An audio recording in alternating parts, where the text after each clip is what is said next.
Salah satu kitab hadis yang cukup terkenal di kalangan santri adalah Sunan Ibnu Majah.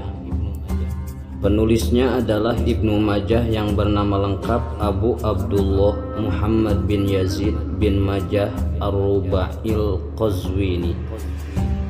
Tokoh ini lahir pada 209 Hijriah. Ibnu Majah sebenarnya adalah nama sang ayah, namun digunakan musonif Sunan Ibnu Majah untuk karya-karyanya. Sejak kecil, Ibnu Majah telah memiliki minat yang besar terhadap ilmu-ilmu keislaman, terutama ilmu hadis.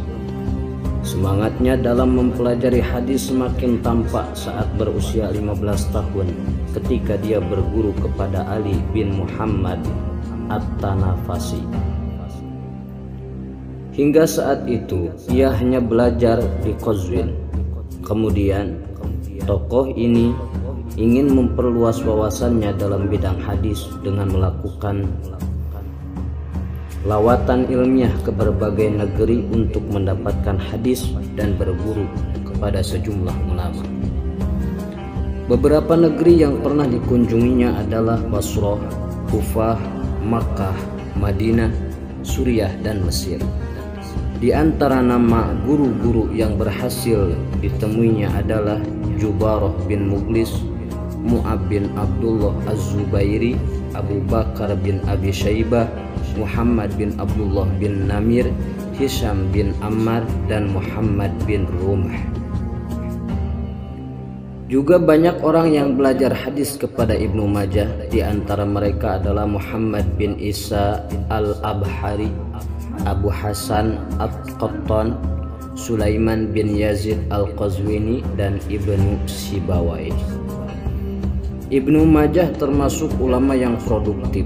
Diceritakan karyanya ada 32 judul yang membicarakan berbagai disiplin ilmu keislaman seperti tafsir, sejarah, fikih, hadis. Hanya saja banyak karyanya hanya tinggal nama atau masih berbentuk manuskrip alias belum dicetak, sehingga kurang dikenal di pesantren. Karyanya dalam bidang tafsir berjudul Tafsir Qur'anil Karim, dan dalam bidang sejarah adalah Tarikh Khulafa. Kedua kitab ini diduga masih dalam bentuk manuskrip. Karya yang paling masyhur di pesantren adalah Sunan Ibnu Majah. Dalam kitab tersebut ada 4000 hadis atau 4341 menurut pendapat lain. Beberapa kitab yang merupakan syarah dari Sunan Ibnu Majah adalah Al-I'lam bi Sunani alaihissalam, tulisan Al-Mughlata'i, Syarah Sunan Ibnu Majah tulisan Kamal, Syarah Sunan Ibnu Majah tulisan Kamaluddin bin Musa Ad-Darami, Syarah Sunan Ibnu Majah tulisan Ibrahim bin Muhammad Al-Halabi, Syarah Al-Juzazah Bisyarhi Ibnu Majah tulisan Jalaluddin As-Suyuti, dan Syarah Sunan Ibnu Majah tulisan Muhammad bin Abdul Hadi Al-Sindi. Ulama besar yang mewariskan Sunan Ibnu Majah ini menghadap Sang Pencipta pada Selasa 22 Ramadan 273 Hijriah dalam usia 74 tahun.